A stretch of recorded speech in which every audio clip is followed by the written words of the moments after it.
Hey, what's up, guys? It's FreakyB12 and Deathwish here from Crossfire Productions. Hey guys, and we have a very special guest, Darkshadows. Now, Darkshadows, you're a PC gamer, is that correct? Yep. Now, you're also a former Xbox gamer, but real quick, can you give us a comparison between the two? Yeah, which do you prefer? Right now I'm pretty much preferring my PC because I can do more stuff with it. It's practical for me. And yeah, when you play on the PC, you don't have to pay all the Xbox Live and Microsoft points. You just get the stuff when you need it, so it's practical. All right. Alright, that Now- makes sense, yeah. So, guys, it's been a while now. Well, you guys remember the video with me, Freaky, and Gates about pretty much Battlefield 3 stealing Modern Warfare 3's thunder, and now it's been a few months, and we're going to come down and say, did it or did it not? And we're going to compare campaign, multiplayer as much as we can, and then come with our final decision. So, let's start with the campaign. Now, all of us have played both games, and we've took our time with it, and we're going to all give us an opinion on every single one. So, Freaky, would you like to start with the campaign? Yeah, alright, I'll start with the campaign for Battlefield. I'll just start with Battlefield in general. Battlefield 3, the campaign was mediocre at best. It wasn't horrible, but it was kind of slow and boring at parts. But then again, we all know that Battlefield 3, or any Battlefield game, is multiplayer. It's the core gameplay of Battlefield, is multiplayer. So, I'm gonna be mostly going by that. The multiplayer is superb. I haven't played a better multiplayer game since Halo 3, probably. And Halo 3 is probably one of my all-time favorites, if not my favorite multiplayer game. Alright. Now, I understand that the Battlefield 3 campaign, and the campaign is not really the big part of Battlefield 3, but it is still a major part of the game. Yes. And there should have been a better campaign. To me, I felt like I was playing Black Ops again. And, with the whole interrogation, trying to find out the terrorist attack. I felt like I was playing Black Ops. I swear to God, I thought it was copied and paste. And that's a pretty bad thing. And I do not like the button mashing. I don't like how they told you to press A and then press X. That is just unnecessary. Yeah, the QuickTime events were very unnecessary. I understand that. Yeah, so that was kind of down. As for the Modern Warfare 3 campaign, it's Modern Warfare 3. I mean, it felt like Modern Warfare 2 with Michael Bay on steroids.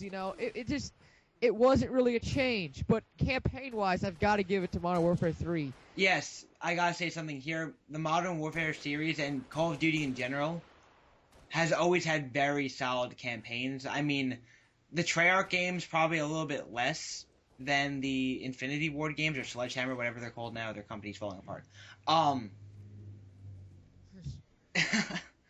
Campaigns in general, though, the Modern Warfare series is great. 4 was awesome. 2 I liked, even though I didn't care for the multiplayer.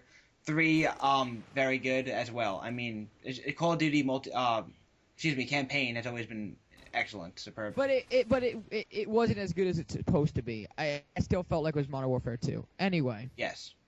I'll have to give it to the campaign for this one. Is the odd. Now, Darkshadows, what are your thoughts? Okay, so being in PC, I played both on PC. Modern Warfare 3 not for that long, but I played it. I know what their work like. I know their backgrounds because of being a huge gamer back then, and I have to say my favorite game right now is Battlefield 3 because of how beautiful it looks on my screen, how good Frostbite 2 works and turned out, and it's not heavy on the PC. That's what we want here. Yeah, it's pretty heavy, but it's not horrible. Now, when you say heavy, explain what that means, because I'm not familiar with the term. Okay, so what I mean by heavy is that the load that it puts on your processing core, it's big, but it's not as big. So it you're runs going better?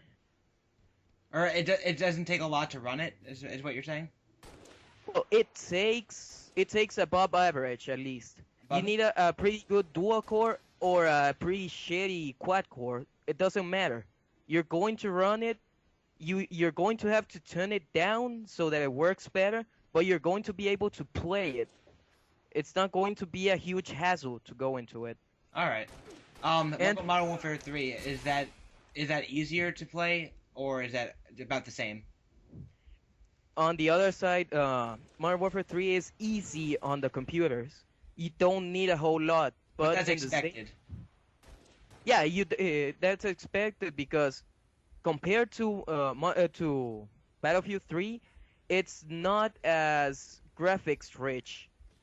When you put both in Ultra, you can see the difference between the quality of them. But that also just comes to show you that Battlefield 3 has a better graphic engine and a bigger system than Modern Warfare 3, which Yes. it can be bad, but it's also good. See, the main problem but- I had with Modern Warfare 2 from the Modern Warfare 3 from the beginning, it uses the same exact engine as Modern Warfare 2 did.